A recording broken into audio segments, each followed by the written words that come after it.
Testing 1. Testing 2.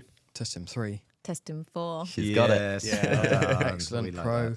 Welcome to the Testing Podcast, everybody, and welcome Liberty Mills. You know what? I always want to say Mills Liberty because that's your handle on Instagram, and it throws me. It has literally just thrown me as well. I'm thinking you got it wrong. Like, what is her name? Yeah. Welcome, Liberty Mills. Thank to the you. Testing Podcast. How are you?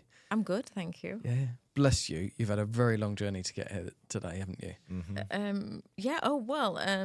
Just under 6 hours. Oh my word! Wow, yeah, that's that is dedication. Dedication. Well, thanks for coming. It's all right, I wanted all to that be way. here. Yeah. You did want to be here. You were did. very keen to join us, weren't you? And we're very keen to get you in here as well and hear your story, hear about the book, 360 Fertility, and just everything. So for those that don't know you, why don't you tell us a little bit? Give us the start. I'm Liberty Mills, not Mills.Liberty.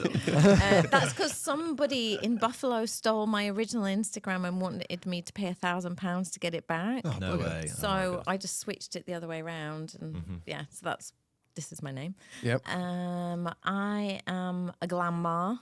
Actually, I'm a glamma, not a grandma. Glamma. Wow. Glamma. I've got a 28-year-old and a 6-year-old. I am a nutrition coach who specialises, I geek out at fertility and autoimmune. Brilliant. Fantastic. We like geeks. We're all geeks. Yeah. Welcome to the party. I love being a geek. He's a geek on multiple things. Oh, He's yeah. a science and sperm geek. Science and sperm geek. Yeah, I love talking about sperm. It's like so interesting and I just love it because not many people talk about it. Like my eldest is like, "Oh, what are you doing today?" And I'm like, "Oh, I'm just reading another paper on sperm."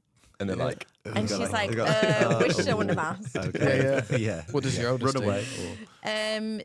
She works as a PA for an American company. I don't quite understand what she does. Right, but not sperm. She's always busy, but no sperm. Yeah. Oh, dear. So, how did you get into the world of, kind of nutrition? So, would you say you're a nutritional coach or an integrative health coach? I don't know, whatever you want to call it. Okay, what do you call it? A nutrition coach. Nutrition coach. Whatever the label is, just Yeah, I'm go with fine. it. I'm not into stick you in a labels. box. Yeah, whatever. quite. How did you get into it then? I got into it because I was diagnosed with an autoimmune disease, lupus, at the age of 30. I was chronically ill by the time I was about 35. And so I was I had a Zimmer frame, walker, lesions all over my face. I think I'm about 9.5 stone now, and I was down to about 5.25 then. Wow. So I was Goodness. really frail. That really does. Yeah. Doesn't it? So anyway, I saw a functional medicine practitioner and he got me better when the NHS said there was no cure, you're not going to get any better, you're just going to have more pills. At one point, I think I was on 18 pills Wow. and an injection like every couple of weeks. I was on so many pills I had to have my blood taken every 2 weeks because of the damage it could do to my liver and my lungs. Gosh. Wow. that must have been really scary. You have been through the mill. Yeah. It was scary. I think it was more scary actually for my daughter because she was seeing it to her mum. Like when you're in it, you're just consumed with it and you just like, getting get by on with around it. trying- Yeah, you're just trying to get by to the next day. So it really fascinated me that I thought I was quite a healthy person, in general, compared to, I didn't have a microwave, always cooked a good dinner, from scratch. But I was just like everyone else. I'd have some crisp and a bit of chocolate and, all of those things. Every other weekend I might party. I was in my 20s. It's a bit normal, isn't it? Why not? And the way this, I'll tell you his name, Raj Bachu, really taught me to understand about my body. He was so generous and graceful. He would always give me the last appointment of the day because I am a geek. And I would go there with a notepad. Yeah. And I'd be like, yeah, but why? But why? Yeah. What's that about my mercury fillings? I don't understand my gut. Like, why does my breath smell? Why? All of these things. And he would tell me why. And then I'd go off and research more. And gradually I got better. And then everyone was like, oh, you need to go and study this. And he said, go and study it. And everyone's like, oh, go and be a doctor. I was like, I'll be in my 50s by the time I'm consultant. I should have done. Then, you know, I'm only, you know, back then 50 was really old. Now I'm 50. Young. Now I'm 51. It's not that old. No, it's not. It's only a number. I keep saying to everybody, it's only a number. Like, it's only 51. I'm not that old. So, you know, coulda, woulda, coulda, shoulda. Yeah. But, yeah, I really wanted to help people. So I used to be a model and I wasn't getting any job satisfaction. It was just a means to an end.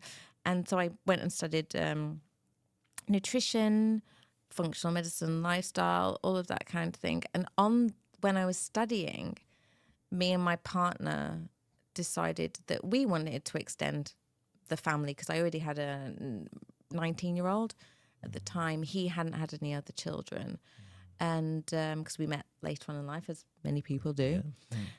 And it was on that, the way I was treated, not just by the medical professionals, but by society, even friends, family. You know, I almost felt ashamed to say I wanted to have another child at that age, that people thought it was a bit crazy. Everyone was... Because you were how old by then? 43. Right. Okay, yep. And when I went to the GP... she basically thought I was mad and took off her glasses and said to me, you do know how old you are? Not one of these conversations. Yeah. No. Yeah. We hear no. You do know how old you are. You were born in 1974 and that makes you the same age as me. And she was really compassionate actually. She was like, you know, I'm going through that. I've met someone later in life, but it's not going to happen. Come on. Yeah, it's not going to happen. It's not going to happen. Yeah. And she wrote down on a separate piece of paper, I'll give you the test on the NHS. Probably shouldn't, but I will. So that was nice of her. But here's an IVF clinic. Go and get there. And also, they have a sister company in Spain because you'll probably need egg donor. So before even testing me, No way. Gosh, she's already got preconceived. already saying you're going to need egg donor. And she hadn't even then asked, what about your partner? How old is he? No, What's his nothing. health like? No. Nothing. He was not part of the thing. It was, you're an old lady, Mildred. You're going to need egg donor. And there you go. And there you go. Off you go, love. Yeah. Wow. So I did. I was, I'm a good student. I went off and I went to the IVF clinic and his sperm was good. Wasn't great, but it was good. It was within range. Yep. Yeah. Yeah. Right? That's what we say. It was normal. Ish. They said. Didn't let us have a look at it, even though we paid 550 quid. Didn't have a look at it. But I had one, and these are their words, not mine. Barren ovary. Oh, I hate the that. good old That medical word? terms. Yeah. Lovely. And my face was like, and they said, do you understand what the word barren means? Yes, I do. But I think it's a bit shocking for you to say that. It should be And you struck only from the have dictionary. 4 viable follicles, so IVF's not going to be an option for you. Wow.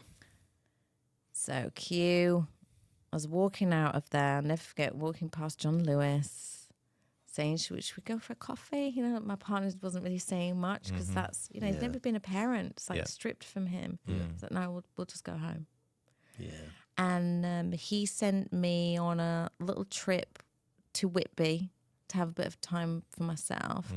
And I never forget my daughter texting me saying, what do I do? What do I do with him? He's just going around playing his guitar and really sad songs. She said, I bought him every cheap type of crisps because I know he likes them. Says, but I'm running out of options. I don't know what to do with him. You know, and so I said, well, I'm sort of studying hormones at the moment. Why don't we trot off and just try and make ourselves healthy, and we'll go back in 3 months. I've read that 3 months can really make a difference. You know, even if your sperm's good, let's make it great. You know, maybe I can improve my quality of my eggs, and we'll go back and we'll take our money. Yeah. And in that time, got pregnant. But Oh, you know my what? word. We didn't celebrate. You didn't celebrate Because I'm 44 by then. Everyone's you probably just miscarry. Oh. Do you know what I mean? So you're sat on the attitude floor. you've got, yeah. You look at it and you're like, You're just looking at each other like, Society's telling me okay, I'm too old, I'm miscarrying. it's not going to work, so let's not get excited. Got to wait till we get to like 12, 14 weeks and then should be all right. She's robbing you of that, robbing you both. Well, you've probably robbed yourselves of that belief that things could be positive, even though you've actively tried to do something about it. You've researched and you've got some more knowledge that you may not have had beforehand, and you go like, okay, let's give this the best shot that we can do. And then it happens. Yeah. Been written off by the medical community, which we hear so often. And then miracles happen. Yeah, and then you don't even rejoice because you believe everyone else. Yeah. Everyone else has scared the shit out of you. That might not happen. Yeah, and you can't tell your family. You don't jump on the phone to your mum or your brother or whatever and celebrate. You just go, okay, yeah, should we empty the dishwasher then? Yeah, it's like a proper anticlimax. Yeah. Actually, that's a huge moment, right? Yeah, and it's also even more sad. I think a lot of people that have been through IVF can relate to that as well, can't they? Because, when you've been through IVF, you've had a pregnancy and it's not taken, you've had a miscarriage, and then you go again. I always used to say to my acupuncture patients back in the day, like, I think if you've had a miscarriage or a loss in any way, shape or form, it robs you of any joy of that pregnancy, any future pregnancy. That's a big thing I say for my clients. I'm like, please try to enjoy this, because, I've got clients that 23, even 28 weeks, and they're still like petrified. Absolutely petrified. We see it time and time again, don't we? The support groups, the guys that have made it and are pregnant, like they won't buy the nursery stuff. They won't get out of the room until so the worry the last of minute. Becoming a parent then changes into, oh my goodness, am I really going to be a parent? And then what am I going to do when I am a parent? And we see it all the time, don't we, on the support group? So I think the worry just changes. It just manifests itself into a different sort of pathway of worry. Because it is really scary, right? You focus so much on the conception, you get that and you go, oh, okay, now we've got to survive now 9 months. And it's like, you're just in that protection mode all the time. And suddenly, if you get to a live birth, then it's like, fucking hell. Like, it just hits you in the face. Like, because you're like, it's happened now. It's happened now. We haven't had the 9 months to prepare. But this kind of thing's not spoken about enough. We were having a conversation earlier, weren't we, about kind of how that burden's kept, that 12-week wait effectively is kept, and how many losses happen within that 12 weeks that we just don't know because people keep it so into within their relationship. And then, talking about that loss, then people have to... I have to go into work the next day. I say to someone, well, what did you do? Well, I just went to work. Or, the husband's like, I just had a meeting and I just went to work. And I was like, you didn't tell anybody? No. Yeah. So we hide away from it, don't we? We do hide away from emotions and being able to talk about whether things are going to be positive or negative. We actually hide away because I think it's the fear, isn't it? Is it the fear of the unknown? I think it's the fear of loss, or the fear of potential loss. And why? And then the fewer people you have to explain it to, almost in your own way, feels like a protection system. But we know and protecting them, like protecting the potential grandparents, protecting them from because it. It ripples on, right? All along, having a family is life changing, not just for you, but for your immediate family and whatnot. But I think actually from the support group, and obviously we're very much open to get people talking as soon as we can, does help a lot, because it kind of lifts that burden of like, then if you do have a loss, you've then got immediately a group of people around you that actually goes, you're right, actually, we got you here, we got you. So it does the opposite. Can check if you in are. on you. Exactly, it does the opposite if you can be open. But this it's unfortunate. But it's so common. obviously, because I'm not a man, I've never been to any of your support groups. But like, I see many clients, and it's worldwide. It's not just I'm blessed because of Zoom. I'll have clients in Dubai or India or wherever. But it's universal that it doesn't also cross. Actually, it gets even worse within certain cultures. Especially within the Asian culture. If you're not having a family, there's even more pressure on you. So therefore, you definitely can't say anything, because then if it doesn't work, how are people going to see you as a man? You question your masculinity at that point. Yeah, absolutely. Tough. So you guys fell pregnant naturally, even though you've been written off. Were you at that point? Were you training as a nutritional coach? Yes, that's what prompted me to go, we're doing hormones. Let me look into what we can do. I know I can improve your sperm. I can improve my host body. And let's then just see if they'll take our money. Yeah, it's amazing, isn't it? Actually, when you break it down, this education and awareness of just about what you can do, what is modifiable, is really, really important, isn't it? I just had a client go into an IVF clinic this week, and they messaged me late last night going, wow, he's just had his sperm done, and it's completely amazing now. Like before, Turned it around. It wasn't, you know, and that's and she's really grateful that he's gone and done as much of the work, and she said it's opened him up now to IVF. Before he wasn't open to it, but now he's certain you know, things, integrative things can really make a difference, and it opens up that conversation. But I think it's important as well for couples to talk. So important. It's like the number one thing that needs to happen. Couples need to talk. Quite often I get couples in front of me, and I say to you, how do you feel? He said, well, you know, I'm really worried for her, and I feel sorry for her, and it's a stress for her. And I'm like, no. I asked you, how do you feel? Yeah, well, you know, I've got to protect her. I'm like, no. How do you feel? And then they're like, I'm lost, I'm scared. I feel like a failure, don't know what I did wrong. And quite often the female partner just looks at them and is like, oh, you never said anything. This might be like 3 years down the road. Resonates this, doesn't it? You know? And they're like, why didn't you say anything? You know, we're in this together. Yeah, and I think this is it. You know, I know from my experience, you know, I shut down, you know, trying to protect everything else that's around you, and no protection for yourself whatsoever, and nobody to talk to. It's an incredibly lonely sort of, you know, environment that you find yourself in. And there's not really that many other people that you realise, or the friends that you could go to talk about it. You know, men don't talk to other guys about it. We do a lot better through the support group and things like that, don't we? But but it's an incredibly difficult thing to do as a guy. Absolutely. But I think as fellas, that we have this just innate thing of we've got to try and fix something. And I think when society and the kind of fertility process is like, you know, the blame seems to be lent towards being a woman's problem, which we obviously know is not the case. But I think when you're new to this world of fertility, that's the kind of environment you're in. Yeah, so and as you a guy, don't know. You're like, oh, I'm the only one. Yeah. And then as a guy, you're like, right, okay, well, if we're concentrating on my wife, my partner, it's likely to be her being the issue. You then want to try and fix it. But actually, in many instances, which we do know, male factor is a huge part of that. And doing things like you've mentioned, like around kind of, you know, diet, lifestyle, nutrition, all those kind of things that can help out. That's how you really can help out as a guy to help support. And you can. They're quite actionable things to do. Some practical things to do. Maybe we need a pointer's guide, you know, a Q&A for... There you go, pointer's guide. Pointer's guide. There we go. We'll come on to the book in a minute. There's questions Just to wait. ask each other as well. And also, men and loss. You know, people say, oh, it's really sad. She has had three miscarriages. Yes, it's physically happening within our body, but it doesn't mean that the man hasn't lost anything. That's Absolutely. a huge loss for men. This is another huge area that doesn't get discussed at all. Like miscarriage is still a big kind of taboo in society, isn't it? Yeah. But, you know, talk about that amongst men?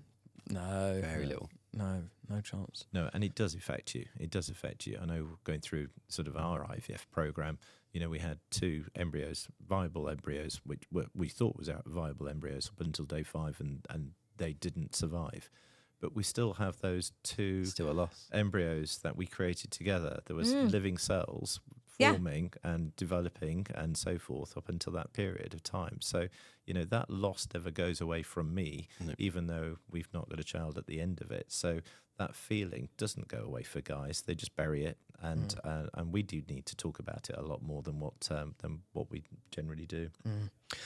And so that experience for you, in terms of kind of helping your partner turn his sperm health around and conceiving naturally, did that then, I'm sure it did, inform your kind of practice as you kind of then developed your Yeah, it did a little bit, but like I say, I'm a geek. And I'm always like, but why? But why? And then I just turned into this, well, of course, like when you're pregnant, quite often you wake up really early as well, and everyone is sleeping. I'll just read some more papers. And then when I decided to set up my practice, it was just general health, like maybe autoimmune, stress, anxiety. And then I helped a couple within the Asian community, and they got pregnant, and then they spread the word, and then I was doing their cousin, and then it just developed, and they're like, oh, right, we'll just go to her, because I look at everything. Yeah. Every single thing. I'm like, push the guys to go and get the blood work. You know, how were you born? How are you dealing with your stress? They're like, oh, I don't. I'm like, show me your tongue. They say, oh, I'm not stressed. A guy the other day, I'm not really stressed. It's just what it is. I'm like, show me your tongue. I'm like, well, why have you got molar marks down the side of your tongue where you're clenching your jaw? Yeah, I am stressed. Yeah. You know, My so word. it's looking at everything like that. Everything, the whole thing, from the moment you wake up till you go to bed. I look at everything, and also look at your past history as well. Which and just doesn't happen, does it, for the men? Nobody's really doing that for no, them. no one's. I've had clients going through number of rounds of IVF. No one's probably looked at their extensive blood work. No one's checked them for a varicocele. None of that. That might not be the one thing, but it sure as heck could be a contributing factor. Absolutely. It's a leading contributing factor for undiagnosed. I had one guy, he had three, and one was so big he wouldn't have been eligible for NHS IVF. Well, because his varicocele was Yeah, so it's big. so big, and he was just like, oh, yeah. It's like he had 3 huge ones. Blimey. And the semen analysis was poor? Yeah, Right. But we'll do and it. no one had No one had even Done done a bothered testicular scrotal examination. because there was an age factor with the lady. They were just focusing on the lady. Yeah, but how long had those varicoceles been there? How long had they been going through the process that he hadn't been looked at? Could have been fixed 10, 15 years ago. Yeah, 3 years they've been going through it. Yeah. I mean, they're happily pregnant. She's happily pregnant now. Wonderful. They- We had an email this week, I think it was. Don't know if I've told you to, but no, I did send it to you. It was a woman sending an email in on behalf of her 24-year-old son. I think I know the lady. Oh, okay. She well, messages me often, and I said, go to them. Oh, okay. Yeah.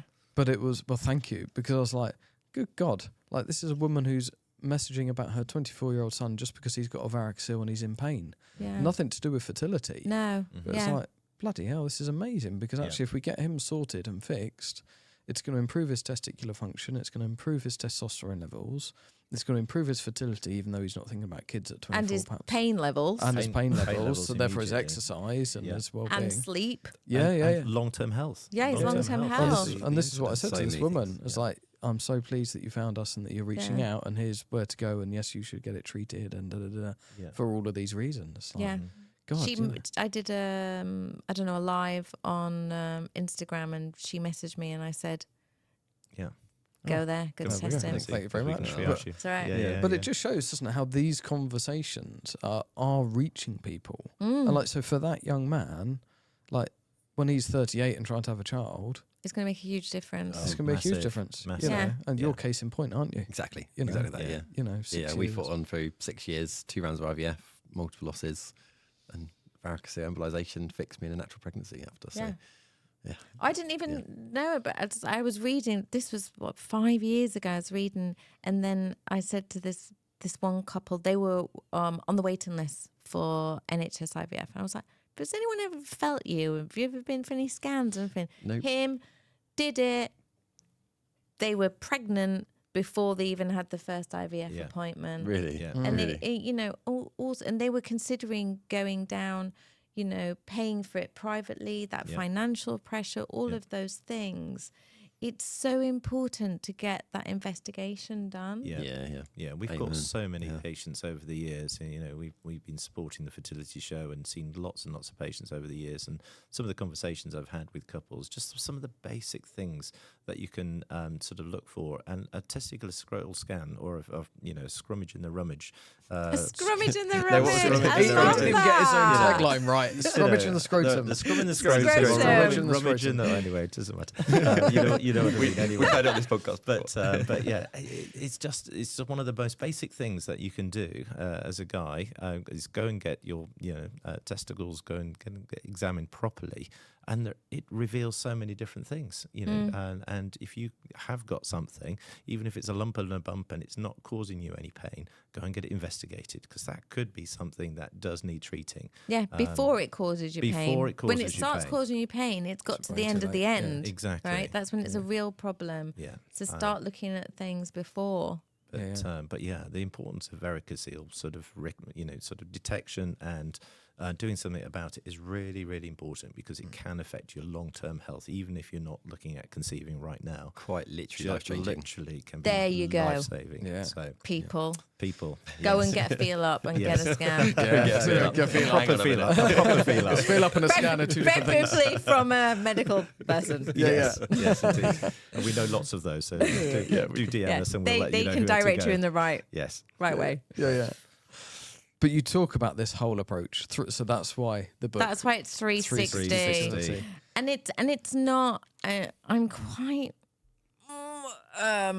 Someone wrote a review about me once and said, "Don't be fooled by her pretty face." I didn't say I was pretty. He did. She can be quite brutal at times, and I am quite brutal because, especially with the men. Sorry, chaps out there. Sometimes they're not as committed, and I feel that's because society says, "Oh, it doesn't matter. It's kind of okay." And also, a lot of doctors also, "Yeah, it's all right. You can fix this with ICSI. It'll be fine. You just have IVF. It can be fixed." I can. Right? It's like memory lane. Yeah. Saying that. Yeah. And so they don't take it so seriously. And I say, "Okay, right, fine. You're not even really my client." That's what I say to them. "You're not my client. Your future child's my client. And this is the blueprint that you're giving to your child in waiting.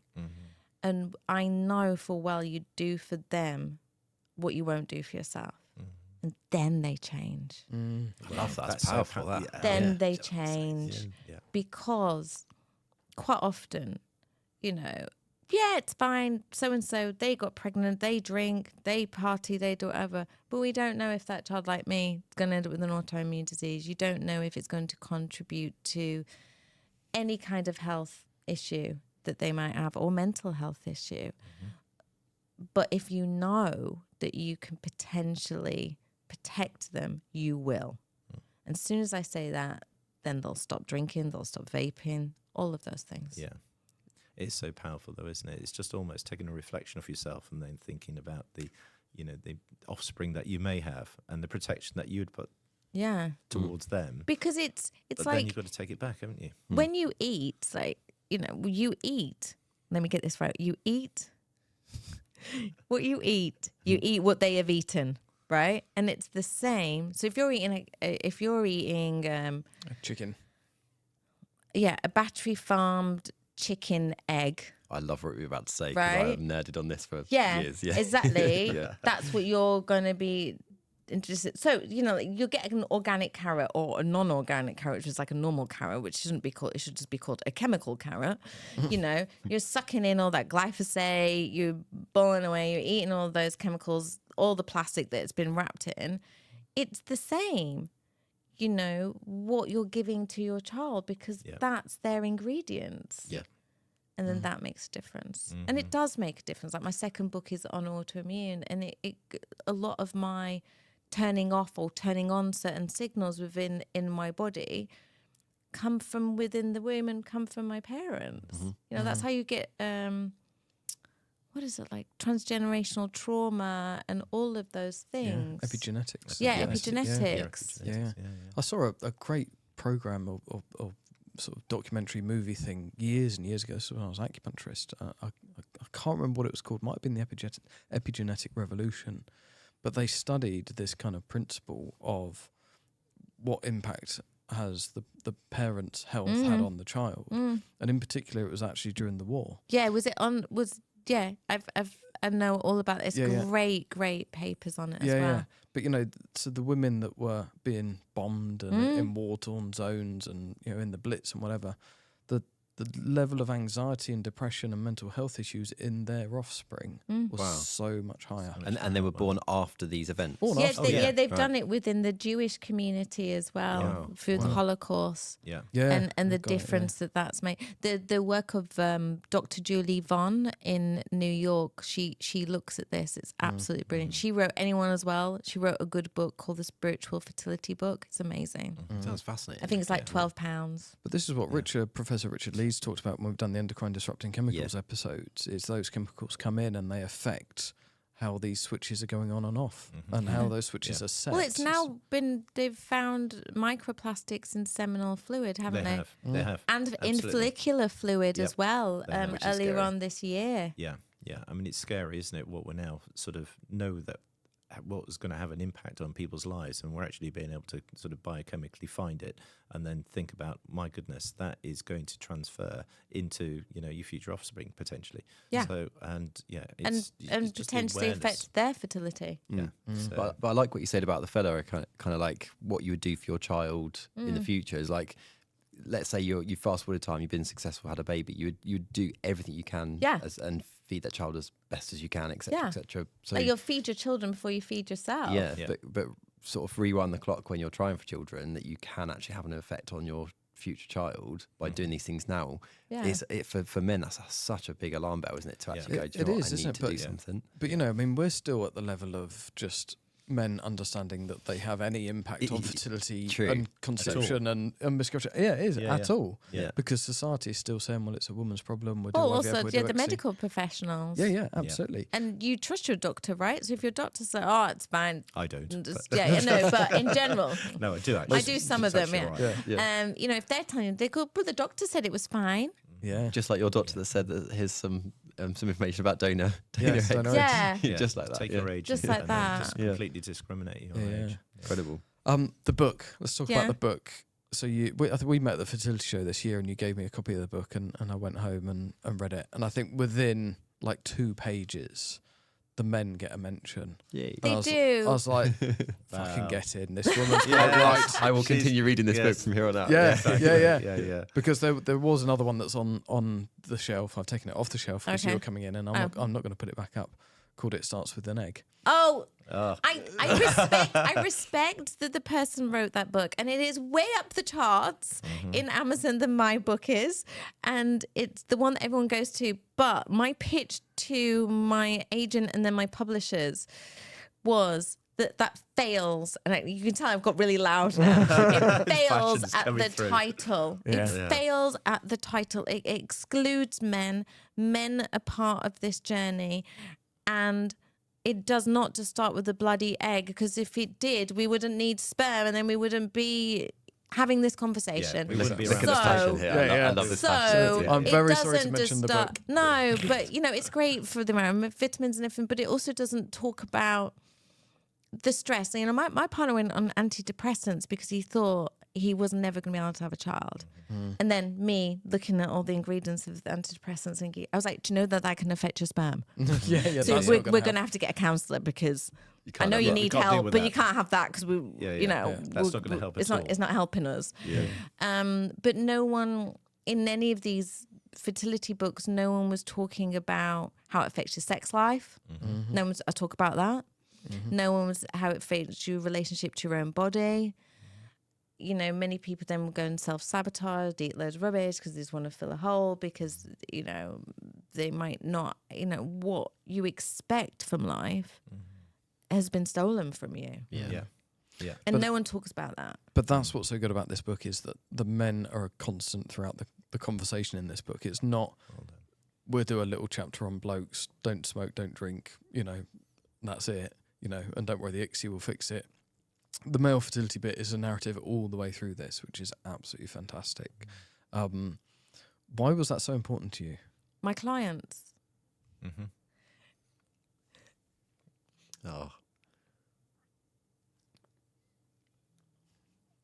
Because I saw the difference that it made to my male clients and them as a couple, because I see so many couples in front of me and I'm like, this is destroying your relationship.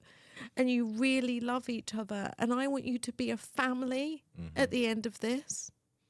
I don't want you to be separate along the way. And I'm sorry for It's all right. No, don't worry. So it was really important, because I knew that there's nothing for the men out there. And then if the men are stuck on their own, how are they meant to as well bond with their child? Because they've been taken away from it from the beginning of this whole journey. So it was my clients actually I was writing another book, the one I'm writing now on. Oh, I'm all right. I don't care if I look a mess. Yeah, this is more for Toby than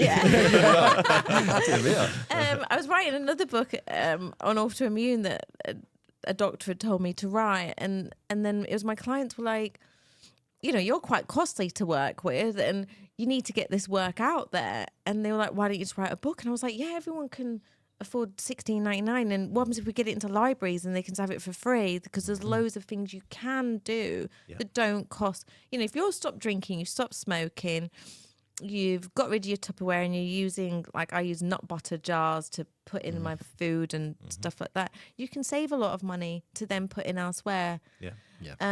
So I was like, there are certain things that people that are low cost, that people can make a difference to. You know, just like changing your water, quality of your water. You can do that, and that can make out, you know, that's going to get rid of a lot of the microplastics, all of those things. You can stop using your body wash and get a cheap soap, you know, a basic olive oil soap or something like that. And it was my clients that were like, you've made the difference to us. No one knows about you.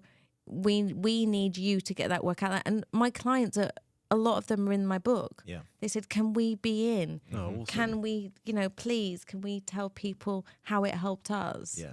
So that's why I wrote the book. I can't believe well it. done. No. That's a brilliant, well done. Brilliant. I was not expecting that response, but I wasn't. No, amazing. No, but that's it though, isn't it? Like when something is so, you know, it's that fire inside you, something you're so passionate about, and you've got people in mind as well that you know you've helped, and we've got so many that we've supported through the support group, and means like a lot.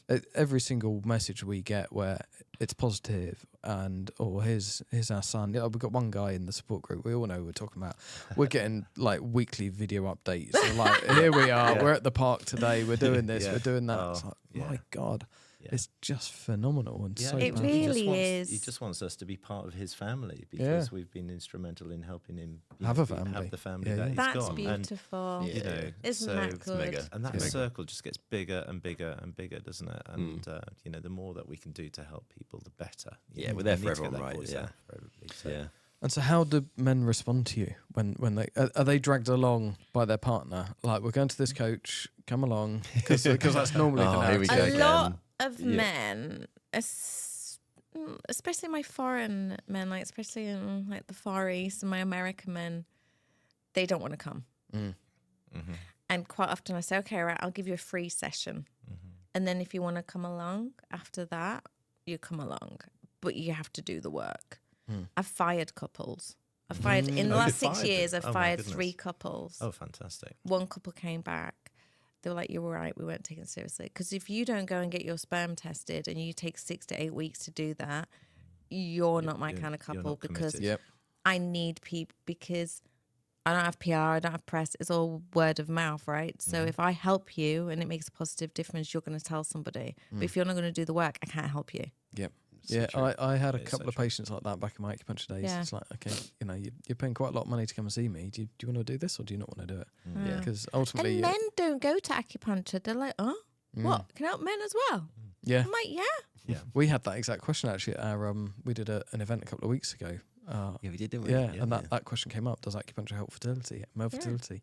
So yeah, of course it does, but we can't claim. But no one talks about it. He's still not brought his needles in, has he? I've had one in me from me, and it's not my thing. It causes me too much stress thinking about it. But it's the wider benefits, isn't it? We've talked about this with all the kind of nutritionists and dietitians and reflexologists and everything. It's that wider benefit, isn't it? You can't look at something like acupuncture and say, okay, well, if we put these needles in here, your sperm will increase by this But that's percent. the thing. I often have, like, especially men. Yeah, but just tell me which supplements I have to take. I do have to blow my nose now. Sorry. Cut this out. Oh, that's the perfect teaser. Sorry. That's teaser number one. There's the highlights reel for 2025. Why is Liberty blowing her nose? They'll say, just tell me which supplements to take. I'm like, dude, if it was that easy, I could just send you a sheet. It's not that easy because it's like you can't exercise out a bad diet. So true. You know, it's the same thing. Your reproductive organs are signaled from the whole of your body. They're not just working on their own. That's right. So you got to look at everything. That's why it's 360. Yeah. I love it. I love it. Your passion shines through. I'm literally like in awe of your passion. You're absolutely on this. Yeah, I love it. And how quickly do they come on board? And how quickly do they get Usually it? after that free session, I'll turn them. And then, like, it's usually the guys that are really like, oh, she's not a doctor. She's not a scientist. Like, why are you wasting your money? She's some woo-woo woman you've met on the internet. Woo-woo woman. She's like some northern nutter. But then when they say, oh, I see the difference you've made to my partner, like she's less scared of the fertility journey, or she's sleeping better, or anxiety is lower, or, you know, she's got rid of her constipation or whatever, like, oh, I actually want some help now. Then they come on. And those ones are the ones that message me later, or their wives message me going, when like I've finished my work, oh, he's really missing you, or, do you want to come to our restaurant? Or he misses your chats. Because I was messaging clients at 8:30 last night before I turned my phone off. From like 7 in the morning, usually to 7 at night. I'm there for you. Yeah. Whatever. That's dedication, isn't it? Yeah, it is. Yeah, it is. Because you need that. You might be having a wobbly day, and I don't want you to have a wobbly day. And it can It's happen hard at enough any as it point. is. Yeah. Yeah. Yeah, you can get any trigger that can just set you off, can't it? So, Yeah.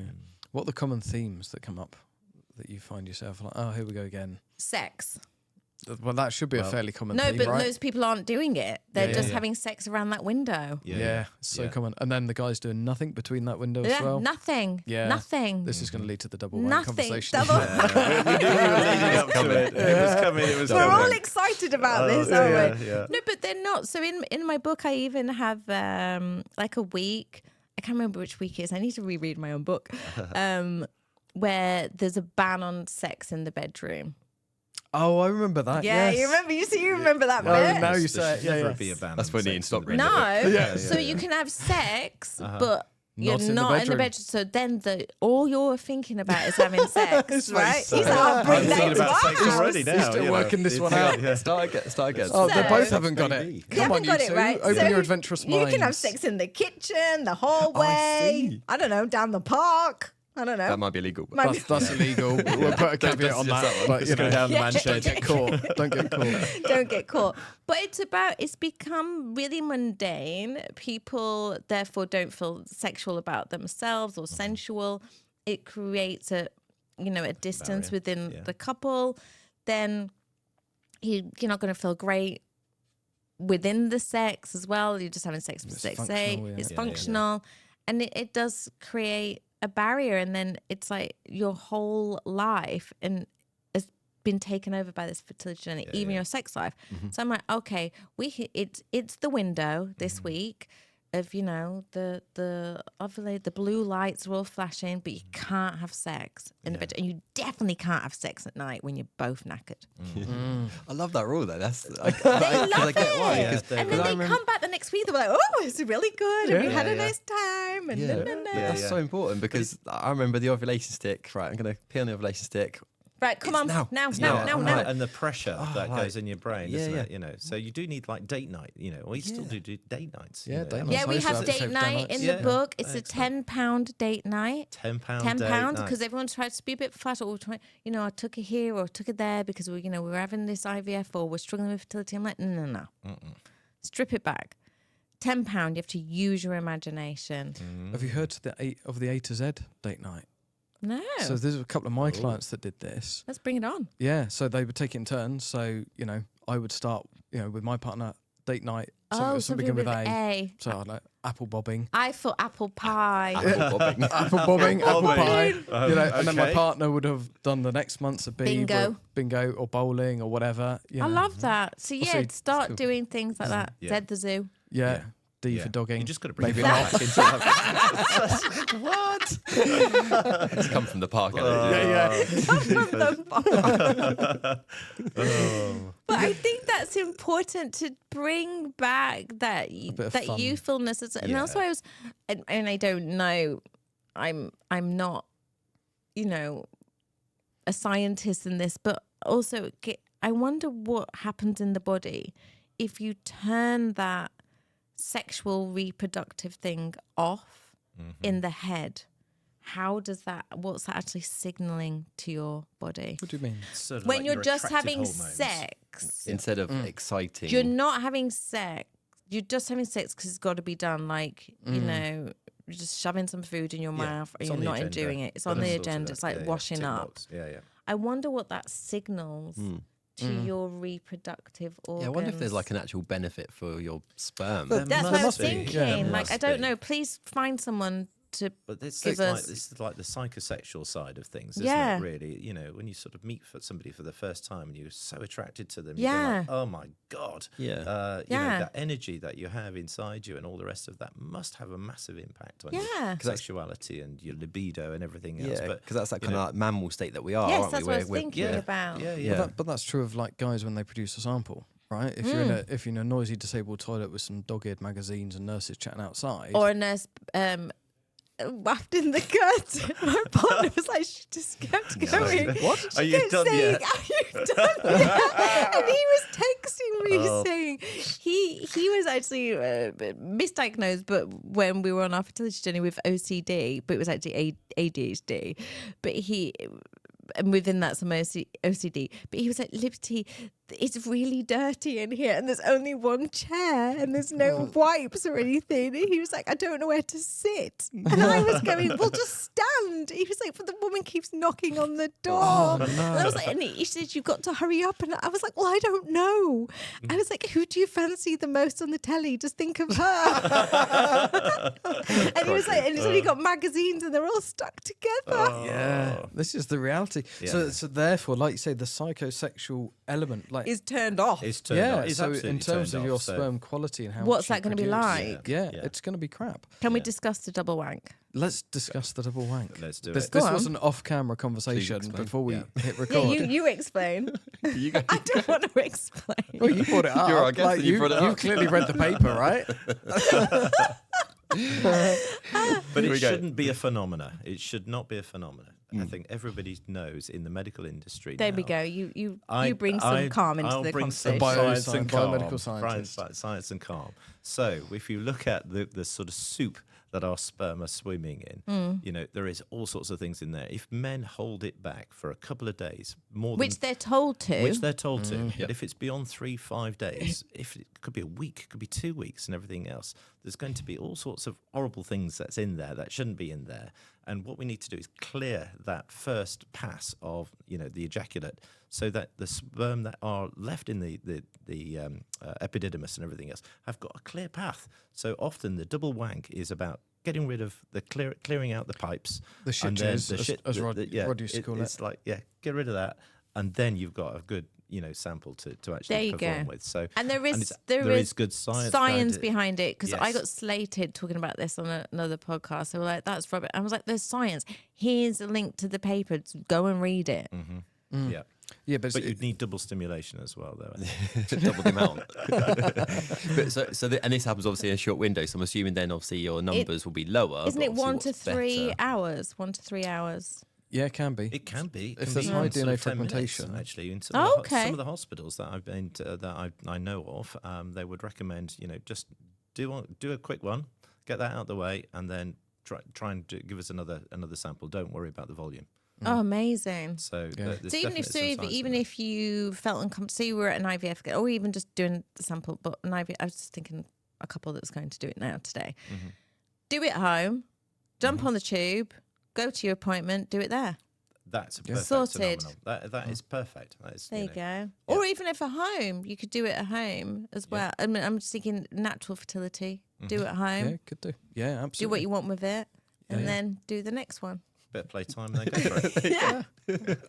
I love our podcast. But you know, we haven't actually covered this. We haven't, You know, no. we've not really covered sex in any detail, the impact of sex life, how to The spice things amount of up. clients I have that are not even having sex, like Yeah, it's it got is to the point phenomenal, they're isn't just it? like, oh, actually, we were stressed this week, and then, or you know, we're thinking of going for IVF anyway, so we're so we just, don't need to do so we that. don't need to do it. I'm like, dude, just do it. You're gonna sleep better. Everything, you're gonna be happy. You're gonna converse better. All of that It is stuff. A good it is sex something life we do bring up, but maybe not as poignant as what's doing Yeah, today. Because I'm northern, Because northern. and I like there's- talk about sex with my clients. Like by week, you know, mine. I generally see clients 12 weeks or up to like 4 or 5 months. We might spread things out. Within week 3, I'm like, so how's your sex life? Like what? And well, I get them to rate it 0 to 10, and I say, Oh, but that's interesting. no, if and they I both say, do yeah, it. I say after 3, you're both going to say your number at the same time, because otherwise you're going to. Yeah, and yeah. one will say 4 and one will say 7. I'm like, right, we've got a problem Yeah, you're not that on we're the going to same page fix. here, You're not yeah. on the same, like, we in the Wavelength. same kitchen. Yeah. But I think it's also actually on the same kitchen.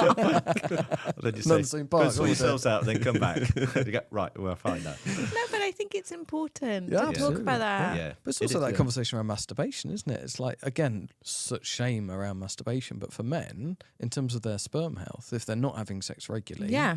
and you can understand that. It's like, okay, it's got to be the fertile window, Yeah. and you know, outside of that, not really in the mood. It's all got a bit boring. And then the guy's actually just not really motivated. He's not really feeling very sexual and all of You that. get depressed and Yeah, there's lots going on depressed. and- yeah. Or Or it's a there's just taboo. that Or it's huge a taboo. shame. Yeah, Yeah, huge shame or embarrassment or taboo. shame or guilt about masturbation. It's like, Oh yeah, if you think there's guilt, shame on men, way Oh, worse well, women. yeah. If Yeah, I say to women, like I say, how do you feel about your body? And they're like, I feel like it's failed me, or it's, you know, the doctors, maybe they've had a couple of rounds of failed IVF. They feel like everything's been taken over hormonally.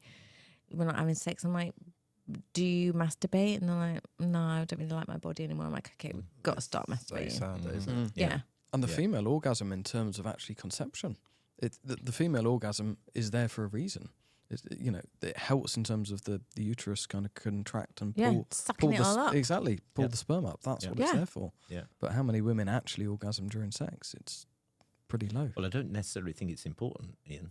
But what I think it is, what is important is having good, healthy fun in the bedroom. And I think a lot of people have forgotten to do that. And I think it's equally important, you know, for, you know, the whole topic of masturbation is an interesting one, because we cover it sometimes in the support group. But guys need to be able to clear their pipes and feel also happy. it It's doesn't a have to stress lead to reliever. sex as well. You can have masturbation and have fun, or you Yeah. can Together pleasure as a your couple. partner, Yeah. or you can just do it on your own. Do you know what I mean? It can be But it's a fun, massive and that could be stress what you're reliever. doing in between. Yeah, yeah. Whether you're doing it on your And- own Yeah, or together as a couple. together as Yeah. a couple. Yeah. I think is Yeah. really And important. it just pulls you away from that kind of ovulation stick kind of My cycle. eldest and- daughter is going to be mortified. She will not want to listen to this. She's like 28. She'll be like, Mummy, you said masturbation. You said people having sex in a park. The kitchen. So, eldest, do not listen to this. Sunday dinner around the dining table is going to be a bit different, isn't it? It's like, oh. Or my mum listened. My mum wouldn't care. She'd think it was quite funny. But again, but that's exactly the point we're making this there, is the right? point. It's exactly Yeah. the point we're making, is that taboo of that is, it shouldn't be. I appreciate mum and daughter slightly different, but Yeah. just generally in society, we need to break these things down and make sure that we bring couples back to being a couple. It's like, it's so critical to your future as a couple. And that's right? I talk about that, and like you were discussing like the embryos and things. Like I do little rituals to honor the embryo. I call them the bros. Like honor the bros as well. So it's, Where did that name come from? I don't know. I said one day to a lady, "How are the bros?" The bros She was like, stuff. "I love this. I'm gonna get a jumper with it written on." bros. The bros. Yeah. Short for embryos. Yeah, embryos. yeah. So it's all of those things, because I know it sounds crazy, but try and like lighten it up, and also don't think of. I know it's easy for me to say because I didn't have IVF, But don't think of IVF as the booby prize. Mm-hmm. So many couples feel that they've failed, like, oh, we have to have IVF. And I'm like, Yeah. if I take vitamin D every day, you don't judge me for that. Just, my body's just not getting enough in. It's just the same. Yeah, yeah. And I don't know who the guy is. I've forgotten his name. I think maybe you guys shared it, or someone's the guy that raps about fertility. Oh, we're not that trendy. Oh my gosh, I have that's to not send it yours. to you. It's absolutely brilliant. He's American and he raps all about fertility. I have seen one and once, it's so good and fun. Yeah. I think more stuff like that. Yeah. Yeah.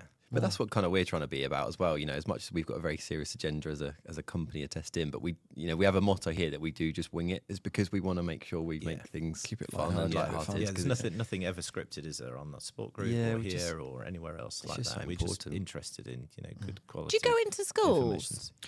Like, or colleges? You know Not what? I was literally thinking about that. I this would morning love when I to woke do up. that. Yeah, so because Emma, the embryologist, who Yeah. you know very well, I'm sure. I think she's amazing. Yeah, She's she awesome, is right? awesome. One of our top Friggin' favourite. ace. Yeah. But I know she does stuff. She goes into secondary schools and talks about embryology and fertility and whatever. And we have spoken a couple of times about me going with her and doing the sperm Yeah. bit as well. Because I'd love to. I'd be. You know what? And this is what I was thinking this morning. I'd be more scared doing that than I was the other night, standing in front of a load of urologists and consultants, introducing our clinical service. I'd be more scared in front of a load of teenagers. But let's stand in front of a bunch of teenage boys and say, right, who's got the best sperm? Who's fertile? Who's infertile? Could any of you be infertile? Put those questions to a bunch of teenagers, and I'd love to. And We what do they talked know? about this a long time ago. Is get a bunch of teenagers in here. Let's get a couple of That'd be amazing. teenage boys to come in and say, right, come on, let's talk. Ask those fertility." questions. Yeah. Yeah. But that's definitely what we need to do to get into schools. It's so important. I think it is really important because we're just told at school how not to get pregnant, and we're expected. I talk about this in the book as well. We're expected that it's going to happen, and also people I'll have IVF and it's going to happen. Do you know what I mean? None of those are guaranteed. We all know. We all written, know is it? it's Yeah. not We all guaranteed. know Yeah. it's not guaranteed. So educating people of how to preserve as much as they can. Like even my 6-year-old, I can't remember. I said something, and she was doing something. She said, "Oh, yeah, my mummy won't let me have that because it's plastic. And then when I'm older, I might not be able to have a baby." She's like got it ingrained 6. already. Oh my word. She's 6, but she was just like, she said, but I don't think I'll have one anyway because I'm going to live with my best friend. But, she gets it, Yeah. and I think that's really important because we all think we're immortal sort of things. We don't want to think that. And we all think that, I think especially, like you were saying earlier, boys think they can fix it, So when kids go to preschool, the boy is given like something to fix, like a car and tools to fix, and the girl's given a baby. And that's where we've messed up. Absolutely. Well, Do that you know what I needs mean? to change. Because if that's still happening, then that needs to change, doesn't it? it's still happening in a lot Yeah. of places. Like my little girl's only 6, and it's happening in a lot of places. And her nursery was quite forward, because then it's ingrained in our brains that this is how it's meant to be. And as we know, we all wouldn't be sat here if it was. And there's been some studies, haven't there, where they've put young kids in a room with toys, and they're just left to their own devices, and the boys will sit and play with the dolls, Yeah, and the girls will yeah. play with the cars. If you just leave them If to their they own leave devices, them alone. they'll do what they want to do. I remember when my youngest went to the preschool bit, so she'd be 3, and I picked her up, and it was quite a Barnsley lady. She was, she's a bit of character, isn't she? I was like, why? She said, well, I gave her a pram and a doll, and she threw it on the floor and said, I want to go outside and play with mud. I want to go down pit. So I just left her. She said she's a bit feisty, isn't she? And I was like, but why should she? Well, why can't she play out in the mud with the boys and play with the It's tires absolutely and fine. stuff? Yeah. It's okay. It's She's absolutely not. fine. She went, she's a bit different. I'm like, no, she's not. No, she's not. She's not. She's just a child. That just child. wants to have fun. And it's okay. But even I talk about in here, and I hadn't even thought about it till I'd thought about it. When we go to all of our art galleries, all of those things that we go and see, like religious figures and all that. Like, it's a woman holding a baby. Pregnancy art, maternal art is a thing. So it's surrounded by us at all times. You absorb it, don't you? Yeah, That's the and we're like, sociology oh, of that's it. what happens to a woman. We need some dad art. That's what We need some dad art. Dad holding the baby. Not many of that, is there? Maybe we should do that. We can have a few pictures Some on dad here art. of our support group dad arts. Yeah, make some dad art calendars. There you go. There we go. Of famous like Renaissance art, but you guys with a baby. That's There you go. Proceeds to charity. Proceeds to charity. Sorted. There you go. I think we're going off tangent quite rapidly. I want to touch back on the point you made. You've mentioned a couple of times about plastics and stuff. I remember when we were going through our Fertility journey, we I can't remember what book we read, but we read about plastics and non-stick frying pans and stuff like that. Count Zero Might be that actually. by Shone Swan. Yeah, that Phenomenal Great human. book. Yeah. Great book. And and like we still now live by that. Only have cast iron, stainless steel. We don't have a plastic kettle. We don't have a microwave. Like plastic's kind of eliminated as much as we can out of our home. It's difficult sometimes when you're out and about and you need a bottle of water and stuff. Whatever, but try and minimise it. But I'm assuming you're in that that same camp, right? Oh, 100%. Yeah. I always do your removes and your replaces.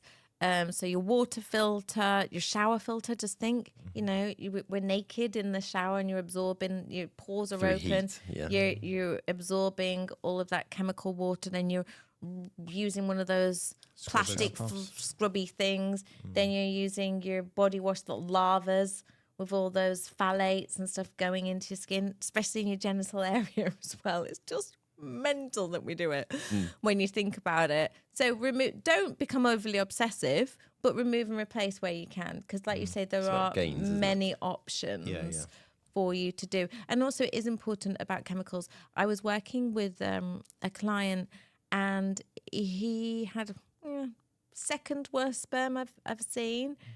And I was like, I don't get it. Like, you eat everything from scratch, there's no plastics, no. And I was like, you're a farmer, aren't you? And he was like, yes, use all of the chemicals. And then I went down a rabbit hole for about 3 weeks on all the glyphosate and all of this, and farmers' sperm or sperm near sprayed fields as well. Not great. Interesting. Yeah. So don't go to the farm if you're going outside. Yeah, stick to the park. It might be more Stick to the private, kitchen. however. But people read, is it called Count Zero or Countdown? Countdown. And she predicts by, was it 2045? So my youngest daughter's generation of going for fertility, 20 years time. Most couples will need assisted fertility within industrialized countries. That's really scary.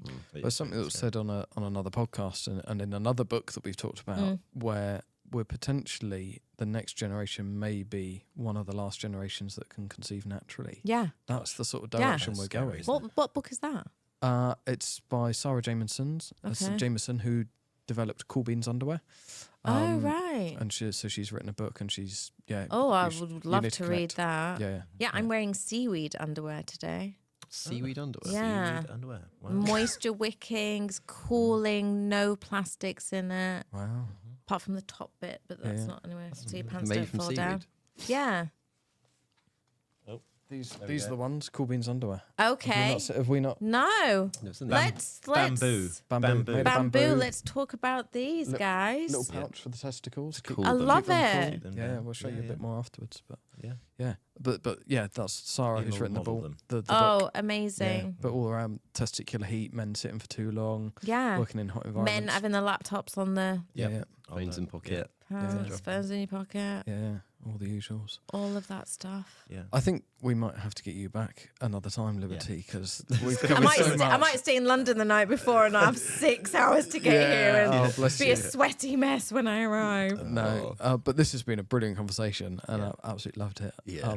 I think we could cover so much more, but the book covers. It's out now. It's out now. Out now. I think it's £12.99 on Amazon. Or I'm going to do an offer. One of my clients said, why don't you do an offer?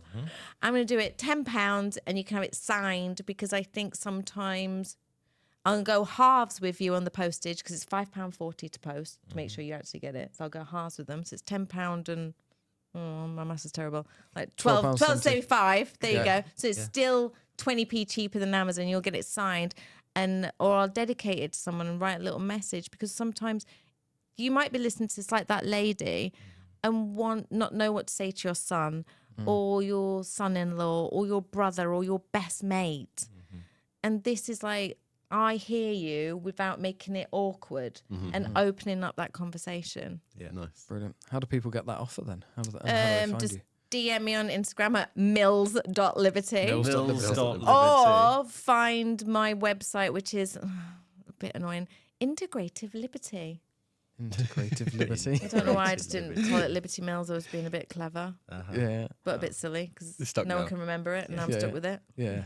Brilliant. So we'll put this in the show notes as well, of course, so people can find you. Thank you so much for such a long journey. Come down and chat with us. Liberty, thank Absolutely you. brilliant. Thanks for having me. And the great work you're doing, and the fact that you're doing that bit for the men as well is that's hugely fantastic. appreciated. Properly awesome. Like it's so Champs nice for the to men. hear. Yeah. Brilliant. Keep being awesome, Liberty. Thank you so much. Yes. Thank you. Ta-da.